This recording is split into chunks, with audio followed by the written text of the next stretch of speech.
हजार मतांनी आघाडीवर आहेत। एमआयएम ला इथं पत्करावं लागलेला आहे। एमआयएम ला पराभव स्पष्ट एमआयएम चा दिसत आहे।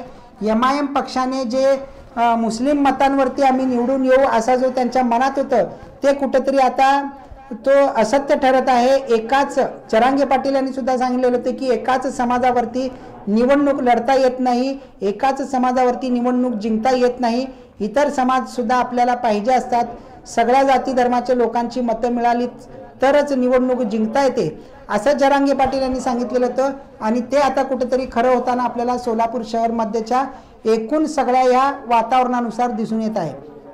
सांगायचं झालं तर सोलापूर शहर उत्तर मध्ये विजयकुमार देशमुख पुन्हा एकदा आमदार म्हणून आत्ताच काही वेळापूर्वी म्हणजे 2 ते 5 मिनिटांपूर्वी अशी अपडेट आमच्या हातात आलेली आहे की विजयकुमार देशमुख यांनी त्यांच्या कार्यालय जो आहे नवी पेठचा तिथं जल्लोष साजरा केलेला आहे। प्रचंड गर्दी विजयकुमार देशमुख यांच्या दारात उभी आहे।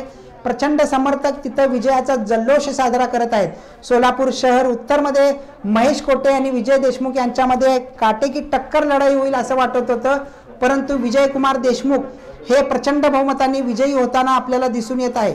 तर सोलापूर दक्षिण मध्ये सुद्धा विद्यमान आमदार राहिलेले सुभाष देशमुख आणि काडादी तसेच अमर पाटील यांच्यामध्ये तिघांमध्ये काटेकी टक्कर होईल असं वाटत होतं, परंतु सध्या तरी सुभाष देशमुख हे विजयी आमदार होणार की काय पुन्हा एकदा आमदार होणार असे चित्र आता स्पष्ट झालेलं आहे। आणि सोलापूर शहर मध्यवर्ती पुन्हा येऊया आपण देवेंद्र कोटे, खरंच त्यांना मानलं पाहिजे। देवेंद्र कोटे इतक्या कमी वयामध्ये सोलापूर शहर मध्यचे तरुण आमदार म्हणून भाजपाचे आमदार म्हणून नवा युवा नेतृत्व म्हणून त्यांना जनतेनं कौल दिल्याचं एकंदरीत आपल्याला पाहावयास मिळत आहे।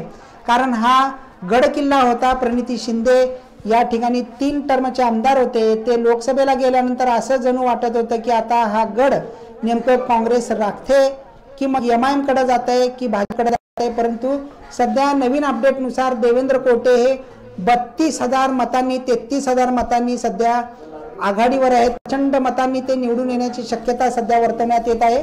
देवेंद्र कोटे यांच्या कार्यालयासमोर सुद्धा जल्लोष सध्या साजरा होताना आपल्याला